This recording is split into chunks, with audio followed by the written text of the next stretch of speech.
Immediately he called Maureen and told her what he was seeing, and she told him to relax because his sacrifice was accepted. She told him to enjoy his money because that was just the beginning. The first thing he did was to buy cars and a house that is befitting for his new status. He also went to the boutique and bought all the expensive fashions of life. After all this, he held a housewarming party where he invited all his brotherhood members, and there was a lot to eat and drink, and they were all in a celebratory mood. 1 month later, he went to see his mother, and when she saw him, she was happy to see him but surprised at his wealth. When they went inside, she started asking him how he made his money because she was concerned about his sudden riches. He smiled and started his story by reminding her of the friend he was going to meet the day she called him. He told her that his friend introduced him to the business of car and oil barrel importation. He told her that he worked really hard to get clients, and now his hard work was paying off. He said his wealth was entirely genuine. His mother didn't believe him completely, but he assured her that he didn't soil his hands in evil to make money, and after trying his best to convince his mom, she finally believed him. Before he left, he gave her some money and she prayed for more blessings for him. On his way from his mother's house, he saw one of his colleagues from the car wash. After they exchanged pleasantries, Lawrence asked him how his former boss and the business were doing.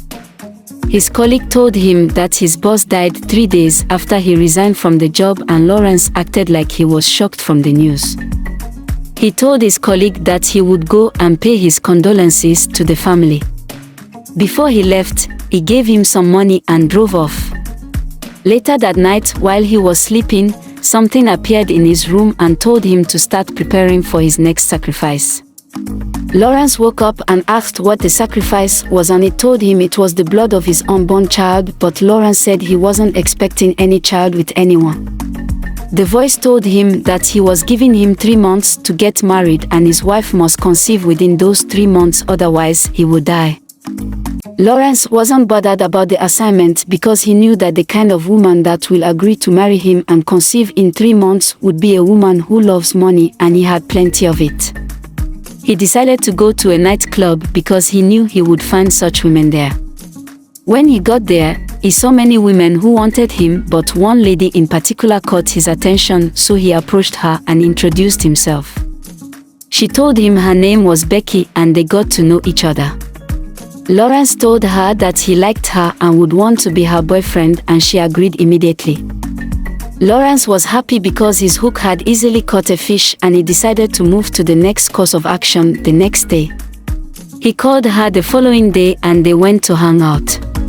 He took her to a boutique and bought her expensive clothes, bags and shoes. He also changed her phone to the latest one, all just to entice her. Becky, on the other hand, was so proud of herself because she had finally met a man who would solve all her problems and fund her expensive lifestyle. Lawrence took her to his house and he told her the real reason he made her his girlfriend was because he needed a wife. He told her that he wanted to get married early and start having children who will inherit his wealth when he was no more. He also told her that he wanted to marry her because she was attractive and looked like someone who would be a good wife and mother. Becky told him that she was all that and more, and that if he wanted to get married immediately, she was ready. She said she wanted a man who was wealthy because he would take care of her and give her all the good things of life without complaining.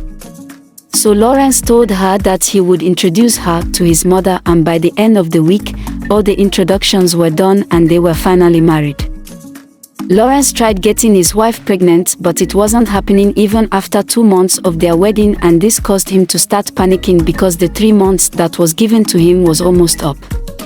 His wife couldn't understand why he desperately needed a child, but she had to give in to his request when he said they should go to the clinic and run some tests.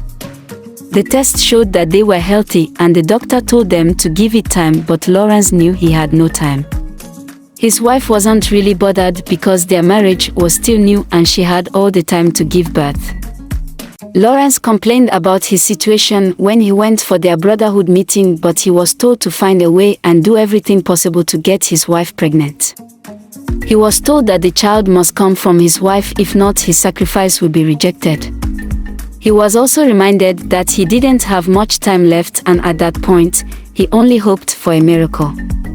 Days passed, and when he couldn't meet up with the deadline, a strange illness that kept him bedridden struck him, and his wife abandoned him because she couldn't take care of him.